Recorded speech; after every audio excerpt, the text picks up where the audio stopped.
All right, here we are, guys, on ESV Ohana. It is game number 5 between our Terran and Protoss players, and here we have the Protoss president himself, SKMC, and up at the top left part of the map in the blue from TSL, it is Polt, currently up 3-1 in the series. I think a score that right now not a lot of people would be predicting, but you know, it's not terribly surprising, is it? I mean, he is a very good Terran player. He does have this history with MC. Yeah. And so we said at the start, wouldn't be surprised to see either one of them win it. Yeah, I said at the beginning that I was giving about, that I said that this would be as close as can be. I did say, though, if you put a gun to my head, that I would pick MC between these two. But now, Polt really impressing me. And we'll see if he can continue to get this streak. Keep going here and take his 4th win in a row. So, well, MC has taken a couple risks too. I mean, that's the thing as well, is that he hasn't played maybe maybe quite as standard as he normally would, I guess. Yeah. Some of the decisions he's made have been a little bit surprising, but you know, we'll see. He's still got a lot of time to turn it around, and we'll have to see if he's able to do so. Yeah. Looks like for now, though, a very normal opening from Polt. Just going for that one Rax gasless expand, most likely here. We'll have to see if he does throw down the gas at the normal timing. I guess I'm making a bit of an assumption here, but he's been doing it so often. Yeah, it looks like he's going to continue with that here. So already producing his 14th SCV. So back on MC side of things, nothing really to report yet. This is about as standard as any openings get here at the beginning of the game. So the real tell is going to be when does he put down that second gas. You know, things along those lines. Mm-hmm. And so, I don't know, it's going to be interesting to see what these guys choose. Ohana is definitely a map where you can actually just kind of go for a longer game. There's not really a lot of early aggression that can happen, per se, on that. It's got a very wide open area. It's easy to kind of see where your opponent is. It's easy to get that flank. And, you know, it's pretty easy, again, to control those Zelnaga towers. So it's going to be interesting. All right. Well, Polt walling in now, and he is going to trap that probe, at least for a while. Sorry, probe, you're a goner. And let's go ahead and take a look back on MC's side as well. As down there, just second gas for now, but of course that's not necessarily a tell of a lot of things in particular. We could very well see a sentry expand. He could put down a robo and do a little bit safer expand. He could just go ahead and produce a couple of stalkers and move right into that one gate expand that we have been seeing a couple of games out of him in the past. Yeah. Now, I like Ohana. It's kind of like, I mean, I keep talking about the map, I know, but it's kind of like a sort of stretched out Belshire Beach to a certain extent. Right. It's got kind of that wider open area in the middle, and it's just how it is. All right, I'm going to be honest, guys. Our monitor keeps turning off. Yeah, so we have a small, to fix it. A small That's why technical I keep saying difficulty. things like, Ohana's a great map, and I'm like, fixing. Ohana's a great map. Yeah, we're actually just going to have to hold this monitor, aren't we? Yeah, I think so. Right. This is called teamwork. Here, let me hold the monitor. That's good. You control the game. All right, that sounds good. I will go. A great cast. Yeah, here right now. No kidding. Right. I apologize, guys, but small technical difficulties. We're getting things underway here, though. 3 racks plus single gas for Polt. We have seen him do this a couple of times. That single gas variant, instead of just immediately double gassing and trying to move towards heavier upgrades or some sort of a medevac play very early on. MC immediately repelled though with that stalker. Yeah, took a little bit of damage on that. Didn't quite get away in time to just regen shields. 2 gas from Polt, so he's going to be going for some pretty quick upgrades here, maybe some quick medevacs too as well. I don't really like this map quite as much for dropping. I mean, if we look at the layout of MC's base, you can kind of drop in that upper right side, but it's very difficult to drop the natural expansion. You kind of have to have a third up to do that a little bit easier. So I don't think we're going to see Polt go for quite as heavy drop play as we've seen him go in some of the other games. This is going to be more of kind of a flanking positioning game, I've got a feeling, than anything else. Yeah, very much so. Twilight Council now coming out for MC, though, and he does have a ton of gas saved up. Could be very quick. Templar Archives could be very quick into Storm, something along those lines. Or DTs. That's what I was about to say. I always feel like whenever DTs is a possibility, I have to condition it, because I don't want to be like, oh, it's DTs, when it could very well be, you know, Blink or something weird. But, well, I mean, Dark Templar is such a big investment. It's always a bit of a risk, because if you don't do damage with it, suddenly you've got all this stuff, and it is going to be DTs. So no kidding. MC rolling the dice to a certain extent. I think he's noticed that Polt hasn't gotten engineering bays quite as quick as some other Terran players in some of his games. so he may be trying to take kind of advantage true. of that. Polt already with a second bunker, though. All right. And important to note on this map is you see this little land right underneath that's actually not going to be picked up by vision of that barracks. As we can see, there's just a tiny little gap where he'll be able to warp in some DTs into his opponent's base if he wants. So yeah, that's right. So we'll have to see if he decides to take advantage of that. I think he's just going to try to run him right in.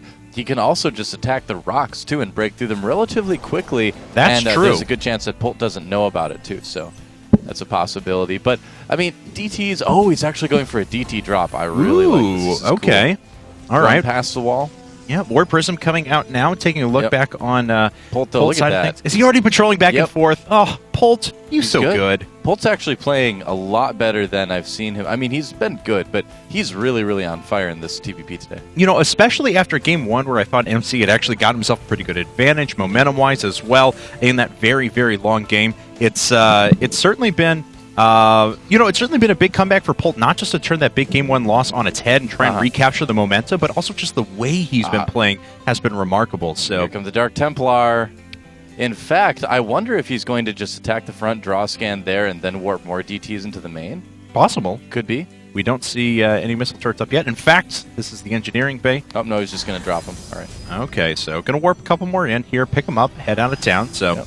And this Marine, though, we're actually going to track Polt's vision as this Warp Prism comes in here. And does he see it? Yes, he does! Oh, no, he doesn't. The DTs get unloaded right at the very edge. Now he knows about it for sure. Yeah, canceling both of that. Immediately throwing down a missile turret in his mineral line. Yeah. How many scans does he have built up, if any, though? Oh, wow, MC, don't lose a Warp Prism. He does! He lost the Warp Prism. Warp Prism goes down. One of the scans is used. The other orbital command does actually have a scan available as well. Yeah. As we can see over here on Polt's side of things, he has a missile turret up at the front in addition. So, yep, that's right. And let's see. So, Polt getting that. And that DT's still going to town on that barracks. Going to draw another scan fairly soon here. May actually be able to kill it. He's going to have to repair it pretty quickly yeah, here. Actually... There he goes. Okay, now finally starting to mass repair, but he's going to lose a couple additional SCVs there as well. That's not bad. All right. Well, let's see. Back on MC side, how is he going to try and transition out of this? Didn't do a ton of damage. Looks like it's a Templar Archives for now. So, let's see. Sorry, guys. We're just getting everything resolved here with all the technical difficulties that were aforementioned. So, yep. Now the monitor's off again. It's tough to cast with a blank screen. You know, I've casted in some difficult situations, but when you actually can't see the game, makes it a little bit harder. Make it a bit challenging. Look at this. Another 5 gateways coming up right now. So a total of 8 gates. He has the robo up as well. May just want to try and expand out of this, but of course, Polt, he's been able to execute his strategy. Everything he's wanted in this game has a good, solid bio basis, also moving into a reactor medevacs here as well. So Polt moving out with a pretty good group of Marauders in addition to this. Hasn't been just heavily into Marines, but has a pretty good split between those two groups of units. Yep. All right, so trying to decide if I can let go of the monitor or not. Well, let's see here, though, as High Templar are in. Storm is on the way, but it's going to be a little while before this actually does finish up. And now Polt making his way out. So it looks like he wants to press in for the attack in the rocks. We're already open for him, so MC actually needs to defend at 2 spots. Was thinking about expanding, but Polt could just make his way up. Here we go, and are the force fields going to be pretty good? Polt, he could get all the way up the ramp. Will he do it? I don't know. Maybe MC wants him to do it, try and get up there. We'll see. Some indecisiveness there for sure. And there's Storm. Storm actually does finish up, so that's a big boon to MC's army. Yeah, it does help a little bit. I think Polt made the right decision. I mean, it was a situation where, he could have gone in and sniped the Templar Archives and maybe the Forge, but he would have lost everything. So it's definitely worth doing things a little bit more carefully. And look at this. He is going to drop into the main base, it looks like. Yeah, there's already a few units in position for MC. He had the Observer sitting right over that army. Knew those medevacs were loading up, so Polt going to try and do a little bit of two-pronged attack here. Immediately gets repelled. We'll see if he tries to move through the front. No. Actually, maybe thinking about going around the side as he drops all the way at the back. Yep, and again, I like that Polt's really paying attention to this.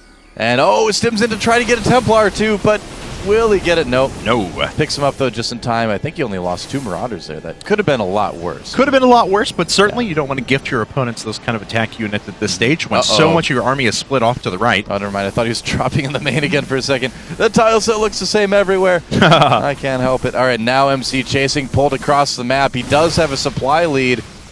What are the upgrades, though, right now for both of these players? Only +1 armor for MC, and Polt has +1 weapons. So Yes, really about the same as far as the upgrades go.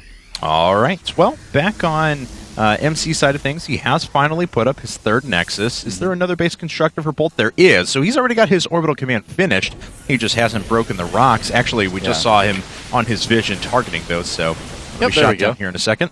Yeah, he's going through that now. And MC, though, here's the thing is that the 3rd is actually pretty well defended. It's the choke going into it is relatively narrow, so it's usually the 4th base on this map that a lot of the fighting actually happens over. So I would imagine both of our players are probably going to be able to get their 3rds out without too much trouble. You can see MC kind of thinking about going in. That scan going down for Polt. MC may decide to test the front. No, yeah. I don't know if this is the best timing. Oh, he does drop Polt's army back, though. Oh, force fielding there. Yeah, he's going to try and close all of this off, and storms preemptively, actually hitting a couple of zealots there, but most of the SCVs do run into. That's a lot of economic damage, and MC, I got to admit, for kind of the interesting start to this game with the DTs, the drops didn't really work out for him. He's actually pulled himself a pretty good advantage. He's going to try and draw back in one more time, and attack over at the natural as well. MC totally baited Polt's army back, too. Polt could just sat at that 3rd base, and now look at this. He has to worry about fights on 2 fronts. Here we go. Force fields trapping a lot of the units against those zealots. Those were really well done. Those storms. force fields were actually great. So MC now is in complete control of this game. Running up, is he going to be able to feed back the Medivacs? No, doesn't actually do anything. Does finally launch a couple more storms before the Templar Dire are forced into Archons. Looks like this one's in the bag for MC. I don't think there's anything Polt can do to survive. And I think, 158 supply to just 90 for Polt. That's going to be about it. So MC Zealot's just doing way too much damage. MC trying to start a comeback right now, and it looks like he will be able to pull it off in this game. Not quite tying things up, but bringing it back to 3-2. Just a smaller disadvantage for him now. So Polt trying to hold on for dear life. Of course, a player that doesn't like to leave games too early. Wants to make sure that, all hope is lost before he finally does give up. He's probably analyzing a bit right now, too. GG. GG.